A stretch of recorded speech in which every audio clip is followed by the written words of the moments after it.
आइए अब शांति का दान देते हुए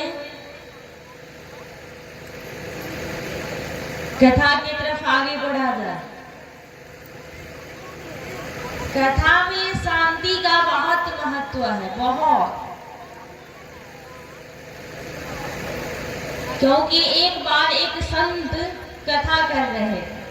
अब ध्यान देंगे कैसे आपका मन थोड़ा भी विचलित होगा, भटकेगा कि अर्थ का अनर्थ लग जाएगा। अर्थ का अनर्थ यानी हम कहेंगे कुछ और आप समझ लेंगे कुछ और। एक संत कथा कर रहे थे और एक महिला आगे बैठ के खूब रो रही थी। तो बाबा जी को लगा कि लग रहा है यही हमारी कथा सच्चे दिल से सच्चे मन से सुन रही है, इसीलिए न रो रही है।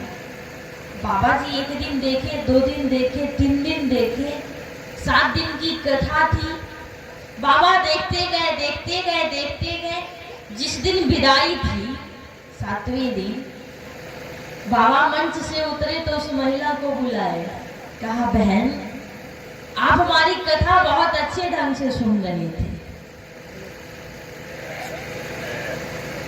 आप हमारी कथा बहुत अच्छे ढंग से सुन रही थी। बोली कैसे आपको लगा? कहा बाबा बोले कि मैं जितना देर तक कथा कहा उतना देर तक तुम रोती रही। महिला बोली बाबा ऐसा बात नहीं है। बाबा बोले कैसा बात है? कहा आपकी कथा सुन के नहीं रो रही थी। कहा तो फिर क्यों रो रही थी? कहा आपको देख कर रो रही थी। बाबा कहे हमें देखकर क्यों रो रही थी? कहा इसलिए रो रही थी कि आप मंच पे बैठ के 4 घंटा जैसे चिल्लाते हैं ना, वैसे ही हमारे भैंसिया के पड़वा चिल्लाता है और चिल्लाते एक दिन मर गया। अब हमको भी डर लग रहा है आपका राम नाम सत्य न हो जाए। बताइए ये भी कोई तरीका है कथा सुनने का? नहीं ना। इसलिए कथा में शांति, जब शांति होगी, मन एकचित होगा, तब जाकर के आप कथा को अच्छे से सुन पाएंगे और उसका अर्थ अच्छे से निकाल पाएंगे और उसे अपने जीवन में उतार पाएंगे। तो आइए मैं आप लोगों से बता दूं, पहले दिन में मंच से आप लोगों के बीच रखी हुई थी कि हमारे हिंदू धर्म में, हमारे हिंदू समाज में सबके घर, 1-2 के घर नहीं, सबके घर धन बढ़ रहा है, बल बढ़ रहा है, बुद्धि बढ़ रही है, लेकिन सबका आचरण गिरते जा रहा है। सबका आचरण गिरते जा रहा है।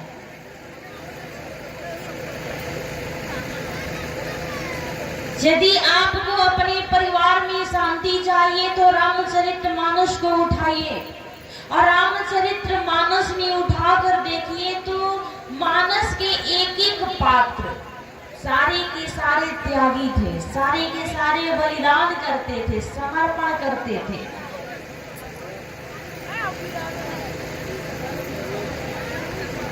बहुत सुंदर। क्या हुआ है? आप अपने पास बुलाना चाह रही हैं उनको? हाँ, जहाँ बैठी है बैठने दीजिए। मेला नहीं लगा है कि ये गुम हो जाएंगी।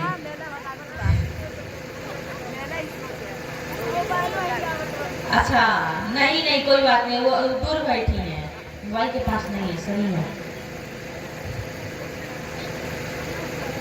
आप लोगों से बता दूं कि रामचरितमानस का एक पात्र जो त्याग किया है, 2 ग्रंथ है, एक रामचरितमानस और एक महाभारत। आज कलयुग में हम महाभारत का आचरण अपना लिए, इसीलिए दुखी है। रामायण का भाई, महाभारत का भाई। रामायण का भाई कौन है?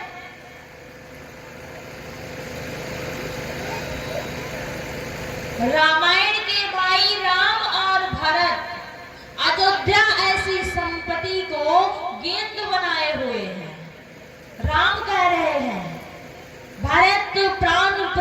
पावई राजू, ये संपत्ति मेरे भरत की है। राम कह रहे हैं संपत्ति भरत की है, और भरत कह रहा है कि संपत्ति सब रघुपति के आही। ये सारी संपत्ति किसकी है? कहा मेरे भैया राम की है। और आगे बढ़ेंगे तो रामचरितमानस का देवर, महाभारत का देवर, रामायण का ससुर, महाभारत का ससुर, रामायण की सास, महाभारत की सास, रामायण के पिता और महाभारत के पिता, रामायण का भाई और महाभारत का भाई, इन लोगों में तुलना करके देखा जाए तो जमीन और आसमान का अंतर है। रामचरितमानस में सबसे बूढ़ा कौन है? गिद्धराज जटायु, जो पक्षियों में भी नीच है, गिद्ध है। गिद्धराज जटायु पक्षियों में नीच, लेकिन रामायण का सबसे बूढ़ा पात्र वही है। और महाभारत में सबसे बूढ़ा कौन है? कहा भीष्म पितामह। यही करेंगे, अच्छा। महाभारत की सास है गंधारी, रामायण की सास है कौशल्या। महाभारत का देवर है दुशासन, रामायण का देवर है लक्ष्मण। अंतर कितना है? रामचरितमानस का बुढ़ा, आज दोनों में तुलना करके देखिए तो गिद्धराज जटायु जब देखा कि सीता मैया का हरण रावण कर लिया है, विमान पर बिठा करके लेकर के जा रहा है, और सीता अपनी रक्षा के लिए, अपनी सुरक्षा के लिए आवाज लगा रही है, मानो सीता चिल्ला रही है बचाओ बचाओ बचाओ।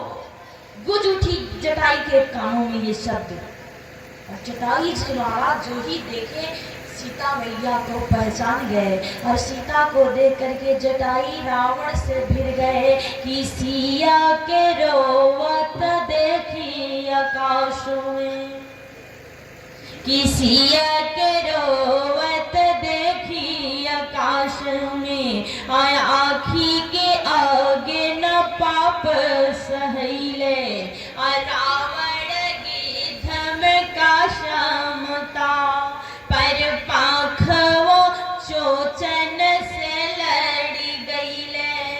देश आई है पर लोग है, औ दिनवा कहवा चली गईले, पर नारी के इज्जत बचावे बदे, आए ही भारत में गिद्धवो मरी गईले। यही कर्म भूमि है, जहां आज एक दूसरे को हम लोग छेड़ने में लगे हुए हैं। इस कलयुग में एक बाप अपने बेटी को भी अपने बाइक पर बिठा करके लेकर के जाता है ना, तो चौराहे पे कुछ लोग कमेंट कर देते हैं। एक जवान भाई अपने बहन को भी अपने बाइक पर बिठा करके लेकर के चले, तो एकांत में उसे देख करके कुछ लोग उसे छेड़ देते हैं, उस पे कमेंट कर देते हैं। लेकिन वाह रे रामायण का बुढ़ा गिद्धराज जटायु, तुलना करके देखिए तो हम उस गिद्ध से भी नीचे हैं कि नहीं? पक्षी होकर के सीता के लिए रावण जैसे योद्धा से भिड़ गया कि दुष्ट। वाह, प्रबुद्ध लोग बैठे हैं, प्रबुद्ध लोग बैठे हैं। रावण जैसे योद्धा को, रावण जैसे बलवान को, रावण जैसे विद्वान को, रावण जैसे महान को यदि कोई दुष्ट कहने वाला मिला तो रामायण का कोई सिद्ध नहीं मिला, रामायण का गिद्ध मिला है। रावण जैसे उत्तम कुल पुलस्त के नाती ऐसे रावण को कोई दुष्ट कहने वाला मिला तो कौन मिला कि रे दुष्ट ठाड़ किन होही अनिर्भय चलसी न जान सी मोही। मानो जटाई जी कह रहे हैं कि रे दुष्ट निर्भीक होकर के जा रहा है, क्या तुझे पता नहीं कि इस पंचवटी में गिद्धराज जटाई रहता है, और जब तक मेरे सांस में सांस है तब तक मैं सीता को यहाँ से जाने नहीं दूंगा। और अपने पंखों के और चोंच के बल पे सीता को रावण से छीन लिए और छीन करके वृक्ष के नीचे बिठा दिए और कहे कि आजा दशानन भिड़ जा, और युद्ध होने लगा। अभी से रावण नहीं डरता था गिद्धराज जटाई से, जानते हैं कब से डरता था? कहा जटाई जी जब छोटे थे, अभी तो बूढ़ा हो चुके हैं, जब छोटे थे तभी से डरते। कैसे? कहा एक बार की बात है कि रावण अपने ससुर मैदानों को बुलाया, और मैदानों बहुत अच्छा महल बनाते थे, घर बनाते थे। अपने ससुर को बुला करके कहा कि ऐसा महल बनाइए, ऐसा महल कि मैं देखूं तो मेरा जी गदगद हो जाए। और एक दिन में ही महल तैयार कर देते थे मैदानों। बहुत अच्छा प्रसंग है, ध्यान देकर सुनेंगे। मैदानों सुबह से महल बनाने में लगे हुए हैं और शाम को महल बना करके फिट कर दिए। चमचमाता हुआ लहलहाता हुआ महल बन करके तैयार हो गया। और जब महल बन के तैयार हुआ और रावण शाम को शिकार करके आया, और जब महल देखा तो एक मुक्का मारा तो महल गिर गया। और गिर गया तो अपने ससुर को गाली देने लगा कि कैसा महल बना दिए कि एक मुक्का मारा तो गिर गया। कहा तो कहा फिर दूसरा महल बनाइए। फिर मैदानों सुबह से लग गए, शाम तक महल बना के तैयार किए। रात को फिर शिकार करके आया और एक मुक्का मारा, महल गिरा दिया। और फिर डांटने लगा, गाली देने लगा। एक पत्नी के कहने पे आपका बेटा अपने माता पिता का अपमान कर सकता है, लेकिन अपने पति के कहने से एक लड़की अपने माता पिता का अपमान कभी नहीं करती, कभी नहीं। आज मैदानों महल बना रहा है, रावण गिरा दे रहा है। मंदोदरी देखी तो कही बाप रे, तो मेरे पिता को ऐसे ही मार डालेगा। कौन बर्दाश्त करे? कौन बेटी बर्दाश्त करेगी? कोई नहीं। मैदानों को इतना गाली देता था, इतना गाली देता था, वो भी परेशान हो के अच्छा से अच्छा महल बना रहे थे और आता था शाम को शिकार करके एक मुक्का मार के गिरा देता था। मंदोदरी उब गई तो मंदोदरी अपने गुरु नारद बाबा को याद। मंदोदरी के गुरु है नारद बाबा, सीता जी के गुरु है नारद बाबा, पार्वती जी के गुरु है नारद बाबा। नारद बाबा को याद की तो नारद बाबा पहुंच गए। और नारद बाबा कौन है? कहा कि संत है। और संत कौन है? कहा जो समस्याओं का अंत कर दे उसका नाम संत होता है। नारद जी संत हैं। बोलो मंदोदरी, किस लिए याद की हो? कहा देखिए ना नारद जी, आज हमारे पति जी को पता नहीं कौन सा खुमारी चढ़ गया है, कौन सा रोग उनको हो गया है कि मेरे पिता से प्रतिदिन महल बनवाते हैं और एक मुक्का मार के गिरा देते हैं। डेली बनवाते हैं, डेली बनवाते हैं और एक मुक्का मार के गिरा देते हैं। नारद जी कहे तो इसमें लीला करना होगा। कहा कौन सा लीला? कहा नारी लीला। कैसे? कहा कि तुम बीमार होने का नाटक करो। रावण क्या करेगा? कहा सुखेन वैद्य को बुलाएगा और सुखेन वैद्य को भी बुला करके अपने में मिला लो, पढ़ा दो अच्छे से पट्टी कि मेरा ही साइड लेना है। बुलावा गया, सुखेन वैद्य आया। सुखेन वैद्य, नारद जी और मंदोदरी तीनों मिल करके साजिश रचे। और रच करके नारद बाबा चले गए कैलाश भ्रमण करने के लिए। और इधर हमारे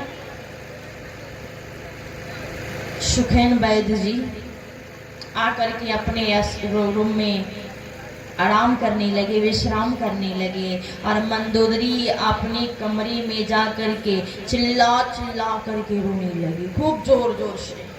रावण शाम को आया शिकार करके और देखा मंदोदरी चिल्ला चिल्ला करके रो रही है, तो कहा क्या हुआ है मंदोदरी? कहीं पता नहीं हमारे पेट में बहुत दर्द हो रहा है। कहा दर्द हो रहा है तो इसका एक ही इलाज है कि सुखेन वैद्य को बुलाया जाए। अब सुखेन वैद्य जो उपचार बताएगा वो किया जाएगा। और सुखेन वैद्य को बुलाया गया और सुखेन वैद्य आए और हाथ पकड़े और पकड़ करके कहे कि लग रहा है महारानी जी को जानलेवा रोग हो गया है। विचार करेंगे। कहा लग रहा है महारानी जी को जानलेवा रोग हो गया है, अब महारानी जी नहीं बच सकती हैं। कहा कैसे? विचार करेंगे। प्रबुद्ध लोग बैठे हैं। महारानी जी नहीं बच पाएंगी सुना रावण तो रावण का होश गायब।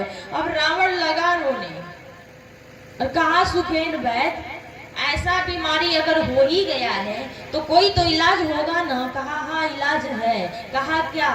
कहा कि यदि गिद्ध का ताजा मांस मिल जाए, किसी गिद्ध का कलेजा मिल जाए, ताजा मांस मिल जाए तो आपकी पत्नी ठीक हो सकती है। रावण कहा कि अरे महाराज किसी देवता का कलेजा लाने के लिए कहते तो मैं अभी ला देता।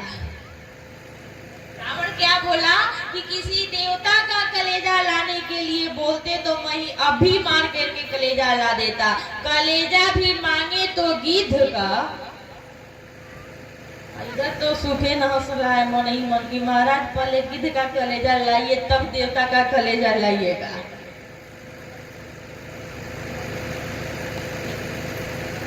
सुखेन वैद्य शांत है, सब लोग सीरियस है, ऐसा नहीं लग रहा है कि यहाँ नाटक चल रहा है।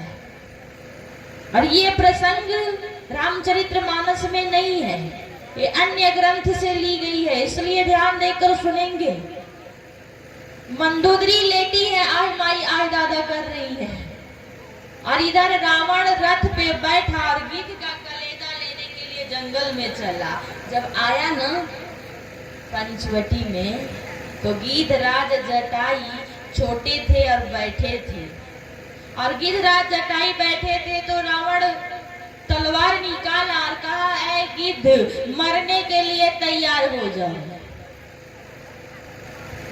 गिद्धराज जटाई बोले कि मैं क्या बिगाड़ा हूं कि मरने के लिए तैयार हो जाऊं? कहा ऐसे ही तैयार हो जाओ। कहा ठीक है, पहले हमसे लड़ लो, युद्ध कर लो और पहले हमें पराजित करोगे तब ना हमारा कलेजा लेकर जाओगे। कहा युद्ध करूंगा। भिड़ गए दोनों। जटाई जी एक बार पंख फैलाए और रावण को अपने मुख में डाल लिया। इतने बलवान थे, साधारण योद्धा नहीं थे। अपने मुख में डाल लिए और जब पेट में गर्मी किया, उदर में गर्मी किया तो फिर बाहर निकल दिए। और फिर कुछ देर के बाद पेट की पीड़ा जलन शांत हुई तो फिर उठाया, और फिर जब गर्मी किया तो फिर बाहर, फिर अंदर बाहर, ऐसे करके 14 बार किए। रावण का पूरा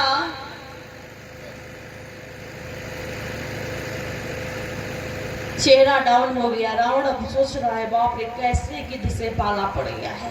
रावण का पूरा चेहरा काला। रावण रथ पे बैठा और लंका में चला गया।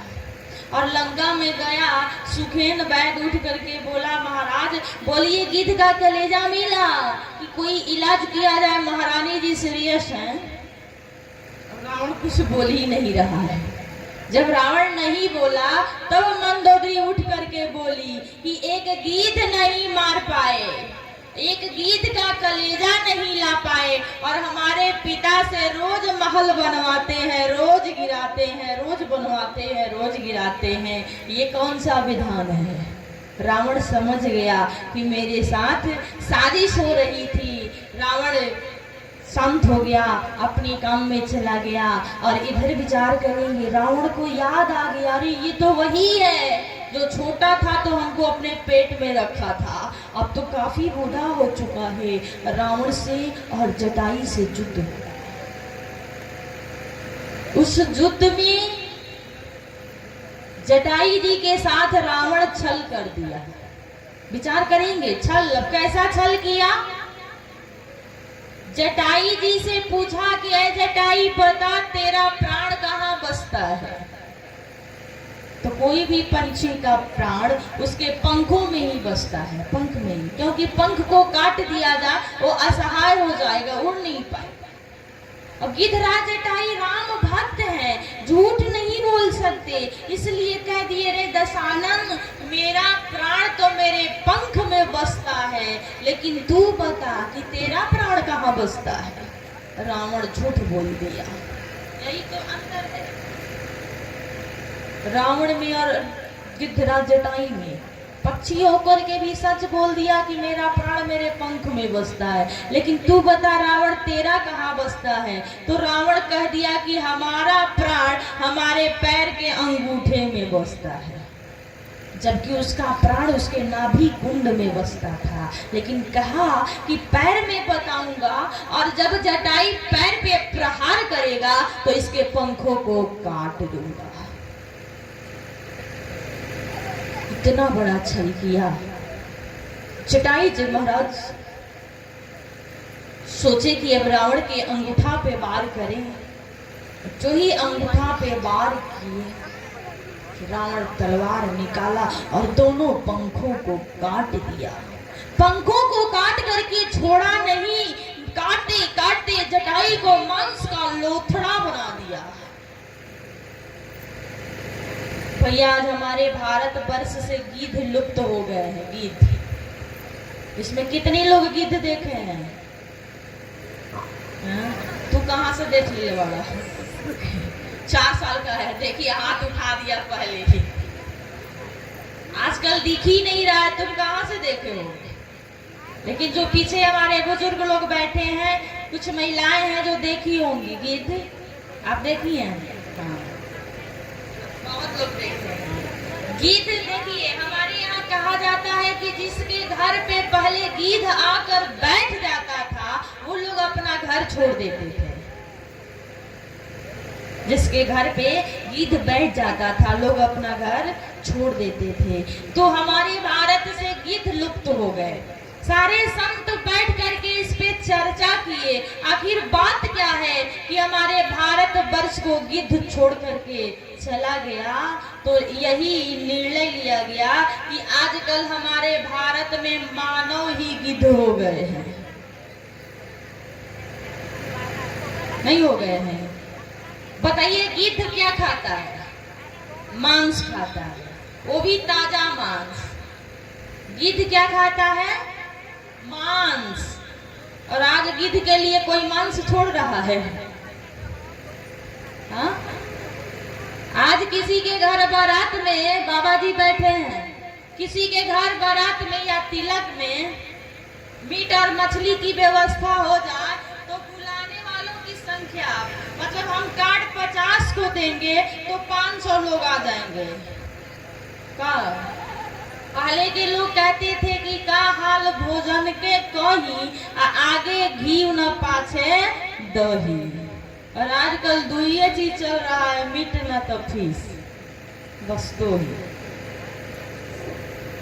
जिस बारात में भैया 4-5 फल की सब्जी की व्यवस्था हो जाए, पुलाव पूरी पनीर बन जाए, उसमें 2-4 लोग जा पाएंगे।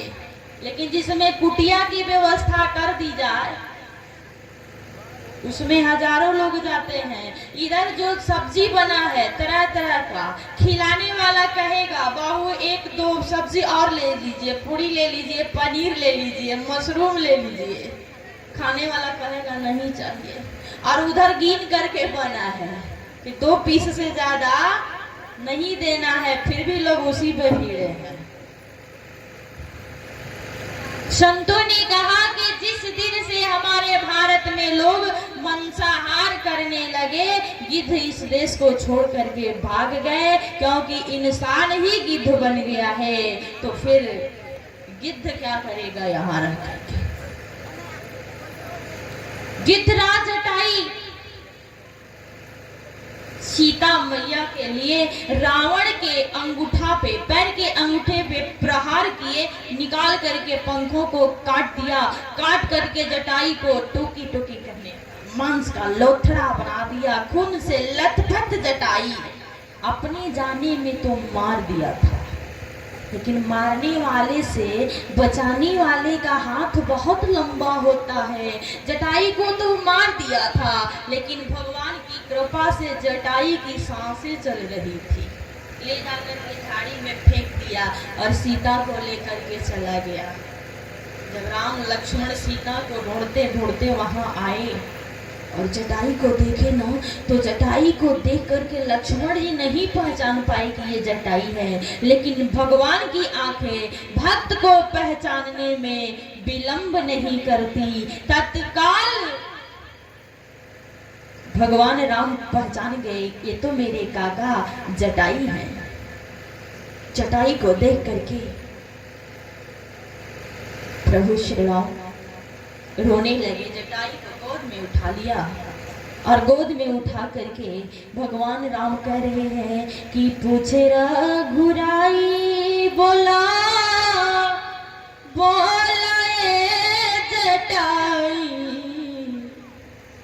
के दुर्गतिया कैलना। कि पूछे रघुराई बोला बोला जटाई के दुर्गतिया कैलना। तू तो चिराई के जतिया के दुर्गतिया कैलना। अपने पिता के समान जटाई को मान सम्मान देने वाले गिद्धराज जटाई को गोद में लेकर हमारे प्रभु श्री राम विलाप कर रहे हैं। मानो कह रहे हैं, काका एक बार बता दीजिए कि आपकी ये दशा किसने की है? तीनों लोग 14 भुवन में कहीं भी होगा, उस नीच को मैं छोड़ूंगा नहीं। एक बार अपने मुख से बता दीजिए कि आपकी ये दशा किसने की है? जटाई बोल रही है, सांसें चल रही है, राम राम राम राम की आवाज आ रही है और भगवान राम बार बार पूछ रहे हैं कि पूछे रघुराई बोला बोला जटाई के दुर्गतिया कैलना। तू चिराई के जतिया के दुर्गतिया कैलना। मानो जटाई जी कह रहे हैं कि कहले जटाई सुना सुना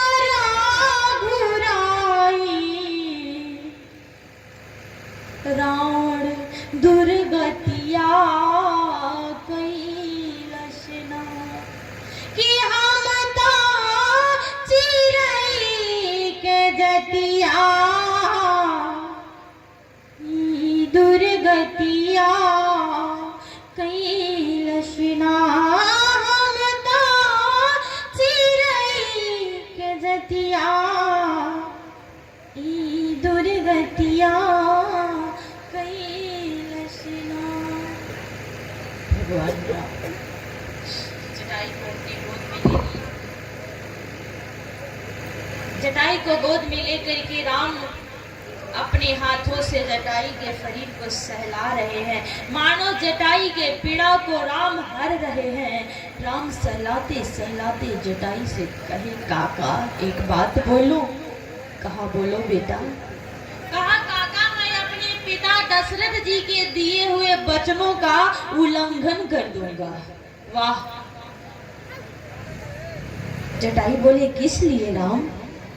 राम बोले काका आप आपको मैं लेकर के अभी अयोध्या जाऊंगा और अवध के सिंहासन पर आपको बिठा करके आपके आदेशों का पालन करूंगा काका। लेकिन एक बार आप मेरे साथ अयोध्या तो चलिए।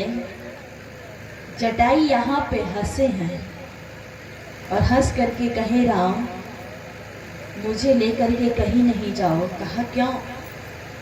जटाई जी कहे राम हमसे बड़ा भाग्यशाली तो इस दुनिया में कोई है ही नहीं। कहा कैसे? जटाई जी बोले हे रघुनंदन, हे राघव, हे मर्यादा पुरुषोत्तम श्री राम, सारे दुनिया के लोग मरते हैं तो सबको लेने के लिए काल खड़ा होता है और ये एक नीच पक्षी गिद्ध मर रहा है जिसको लेने के लिए कौशल्या का लाल खड़ा हुआ है। मुझे मर जाने दो, मरना पसंद करूंगा, जीना नहीं। क्योंकि जन्म जन्म मुनि जतन कराही अंत राम मुख आवत नाही। कहा बड़े बड़े ऋषि महर्षि तपस्या करते हैं, बड़े बड़े जतन साधना करते हैं, लेकिन अंत समय में किसी के मुख से राम शब्द भी नहीं निकलता।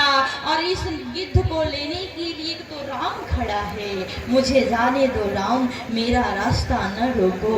और राम जी अपने हाथों से जटाई जी का दाह संस्कार किए।